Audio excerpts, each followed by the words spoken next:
before we get into that, let's talk about Silver Thursday. So we're going to look at this article here from Investopedia, and we're also going to look at an article from Wikipedia. I know, the arbiter of truth here on the internet, but it's just to get the point across, since I wasn't too familiar with exactly what happened here when the Hunts cornered the silver market, and I wanted to just kind of give you guys an easy summary. So basically what happened is you have these three brothers, Nelson Hunt, William Hunt, and Lamar Hunt.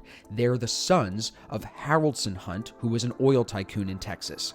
And what these guys did was they took some of their fortune from their dad, and they leveraged against that fortune to buy as much silver as possible. They had accumulated a multi-billion-dollar position in the silver market. You can actually see here, at the point of like its peak, their position was worth about $4.5 billion.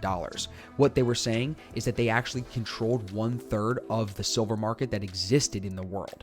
The price of silver had moved, if you look here, from $6 an ounce in January of 1979. Just over a year later, it was at $49 an ounce. So that's a 700% increase.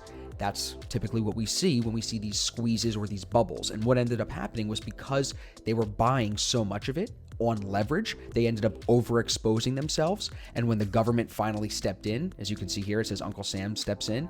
The government stepped in, stopped the longs from being purchased, basically. Same thing we saw a couple of weeks ago with GameStop. The government still can do whatever they want, right? They can still do this in any market. So they stopped the Hunts from continuing to buy on margin, which caused a panic.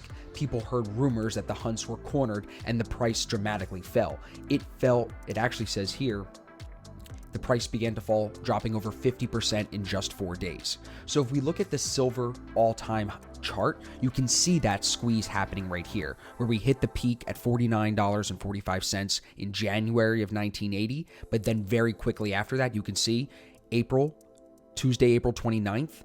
So what's that? 4 months later, we're back down to $13 an ounce. And then by 2.5 years later, we went from 50 to $5.97, just about $6 an ounce. So a huge drop here. Now, why that's important to understand is because what we're seeing today in the price action movement from silver is much different than this squeeze. This squeeze is market manipulation.